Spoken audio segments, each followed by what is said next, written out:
First of all, thank you for the initiative and for the invitation, and let me start by welcoming all of you to Denmark, to the state of green, to Copenhagen, the center of our efforts in the green field.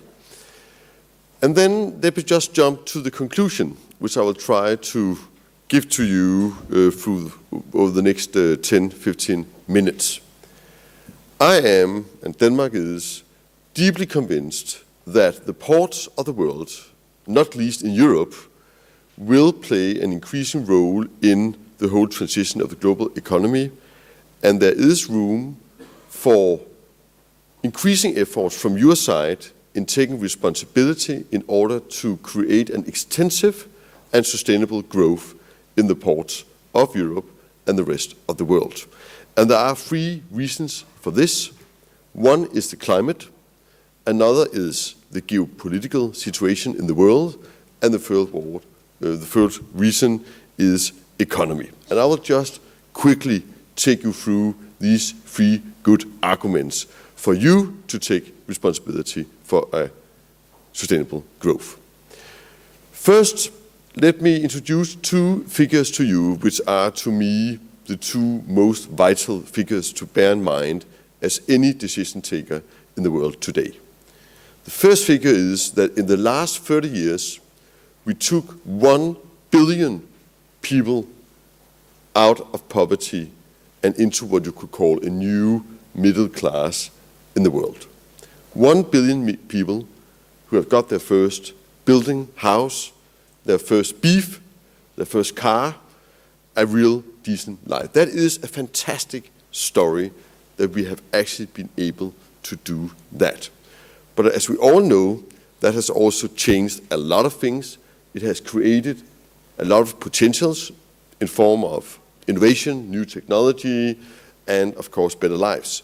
It has also created some challenges like the climate, like the resource restraints, and maybe also some geopolitical challenges. Now, the next figure is that what OECD is expecting now is that over the next only 15 years, we are going to take 3 billion people out of poverty. We will see a double of the global GDP in only 15 years. So what it has taken humanity 1,000 years to create of production and consumption and trade and welfare, we will double in 15 years. And that will change everything, ladies and gentlemen, in terms of geopolitics, in terms of climate, in terms of technology development, because when you double the economy, you also double the investments in innovation and new technologies.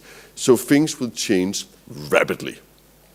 And one of the things we can say for sure is that that growth will have to be more sustainable than it has been in the past 1,000 years. Simply, if not anything else, simply due to the climate. I still consider climate as the big challenge for my generations of politicians. Why? Simply because if we don't cope with this over the next 10 to 20 years, we will not be able to cope with it, or it will be extremely expensive to cope with it in the years after. So that is something we have to deal with. And we know that a part of that fantastic economic development will be carried by ship. We need more trade, we need more transportation, both of goods and people, and we know that the most sustainable way we can do it is by ship. So both when it comes to shipping, when it comes to cruise ships, when it comes to transportation of people, we need the ports. And we also need to make, it's a goal in itself to get more transportation on sea, but it's also a fixed target to get that transportation being even more sustainable in terms of more efficient and by time, hopefully not that long time, also carried by more sustainable fuels. And then we just heard that the logistics inside the ports also have a lot of potential when it comes to sustainability. So climate is one good argument. The other good argument is geopolitics, and this is not a geopolitical I know, conference, so I will be quick in that part of it. I just have to share with you, I left office as foreign minister 3 months ago, and I, of course, traveled a lot around the world. And as everybody else, I have been struck by the terrible crisis in the Middle East, in Syria, in Iraq. I've been there, I talked to the people, and we are now seeing the results in terms of the highest level of refugees that we ever had since World War II. Now, what we're not talking very much about is the irony that all these conflicts, all these regional geopolitical fights, they are feeded, they are financed, they are paid by our import of oil and gas. Oil money and gas money are financing all these conflicts. And it is to some extent absurd, from a European point of view at least, that first we finance them, and then we have to send our own daughters and sons to try to give assistance to a solution down there. And I think that if we are going to deliver the necessary pressure on the responsible regional great powers, no mentioned, no forgotten, then we need to put a pressure of economy as well. And the only way we can do that is to tell them we don't need to be dependent on your oil and gas for all future. And even the signal that over the next 20, 30 years we are going to take ourselves out of that dependency will send a signals to the prices and to the markets right ahead.